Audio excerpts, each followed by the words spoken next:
Hello students, welcome back to my new video. आज मैं एक फेमस पोएट बेन जॉनसन की लिखी एक फेमस पोएम के बारे में डिस्कस करूंगा जिसका नाम है सॉन्ग टू सेलिया। सबसे पहले हम द पोएट बेन जॉनसन के बारे में बात करेंगे। बेन जॉनसन अंग्रेजी साहित्य के एलिजाबेथियो और जैकोबियन युग के प्रमुख कवियों और नाटककारों में से एक है। वे शेक्सपियर के समकालीन थे, परंतु उनकी काव्य शैली शेक्सपियर से भिन्न है। जहाँ शेक्सपियर भावनात्मक प्रवाह और कल्पनाशीलता के लिए प्रसिद्ध है, वही बेन जॉनसन अनुशासन, शास्त्रीय संतुलन और स्पष्टता के कवि माने जाते हैं। बेन जॉनसन लैटिन और यूनानी साहित्य से अत्यंत प्रभावित थे। उनकी रचनाओं में शास्त्रीय परंपरा, नैतिकता और सुस्पष्ट अभिव्यक्ति देखने को मिलती है। सॉन्ग टू सेलिया उनकी सर्वाधिक प्रसिद्ध गीतात्मक कविताओं में से एक है। अब हम सॉन्ग टू सेलिया टाइटल का अर्थ क्या है इसके बारे में बात करेंगे। सॉन्ग टू सेलिया अर्थ है सेलिया के नाम गीत। यह शीर्षक स्वयं यह संकेत देता है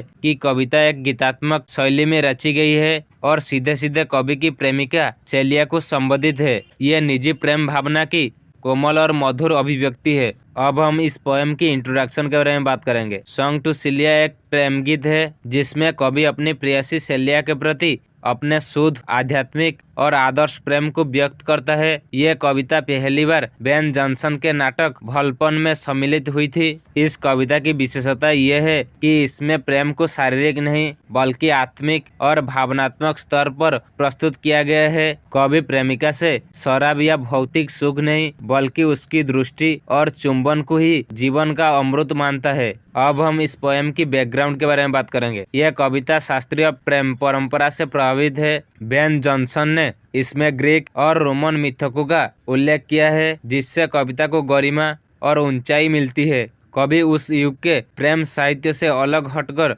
प्रेम को संयमित, आदर्श और आध्यात्मिक रूप में प्रस्तुत करता है। अब हम इस पोएम की सामरी के बारे में बात करेंगे। कवि कहता है कि मुझसे केवल अपनी आंखों से बात करो और मैं अपनी आंखों से ही तुम्हें उत्तर दूंगा। यहाँ आंखें आत्मा की भाषा बन जाती है। कवि बताता है कि उसे शब्दों या शराब जैसे भौतिक साधनों की आवश्यकता नहीं है। यदि प्रेमिका प्याले में केवल अपना एक चुंबन छोड़ दे तो उसे मदिरा की कोई चाह नहीं रहेगी। ये विचार दर्शाता है कि कवि का प्रेम इंद्रिय भोग से ऊपर है। वह प्रेमिका के छोटे से स्नेह संकेत को भी अनमोल मानता है। कवि आगे कहता है कि आत्मा की जो प्यास होती है वह किसी द्रव्य पेय की मांग करती है। यह साधारण शारीरिक प्यास नहीं बल्कि हृदय और आत्मा की तृष्णा है। वह यहाँ स्पष्ट करता है कि भले ही उसे देवताओं का अमृत मिल जाए फिर भी वह उसे अपनी प्रेमिका के प्रेम के बदले स्वीकार नहीं करेगा। यह प्रेम की सर्वोच्चता और उसकी दिव्यता को दर्शाता है। यहाँ कवि कहता है कि उसने प्रेमिका को गुलाब की माला भेजी थी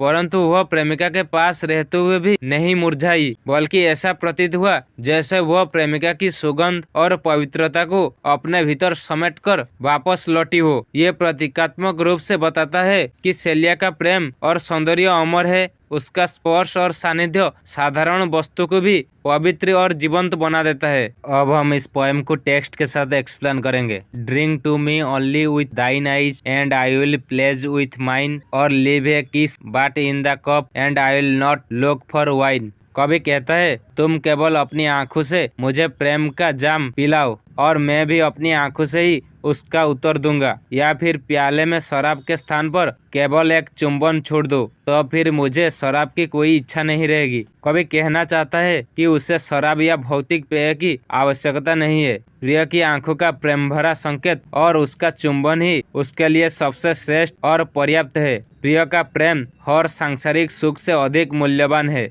The thirst that from the soul doth rise doth ask a drink divine, but might I of Job's nectar sup, I would not change for thine। कवि कहता है जो प्यास आत्मा से उठती है वह किसी दिव्य पेय की मांग करती है, लेकिन यदि मुझे देवताओं के राजा जुपिटर का अमृत भी पीने को मिल जाए तो भी मैं उसे तुम्हारे प्रेम के बदले स्वीकार नहीं करूँगा। कवि कहता है कि उसकी आत्मिक प्यास केवल प्रिय के प्रेम से ही बुझ सकती है। संसार का या देवताओं का सबसे श्रेष्ठ अमृत भी प्रिय के प्रेम से अधिक मूल्यवान नहीं है। I sent thee late a rosy wreath, not so much honoring thee as giving it a hope that there it could not withered be।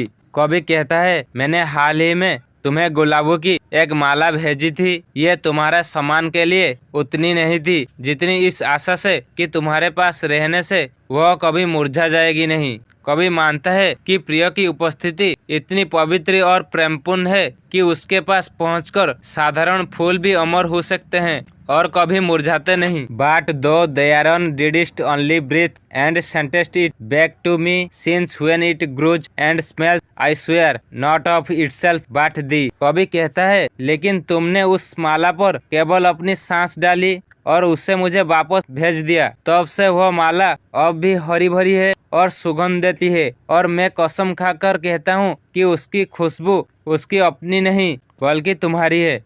कभी कहना चाहता है कि प्रिय के स्पर्श से साधारण वस्तु भी विशेष और अमर हो जाती है। फूलों की सुगंध अब प्रिय के प्रेम और व्यक्तित्व की सुगंध बन जाती है।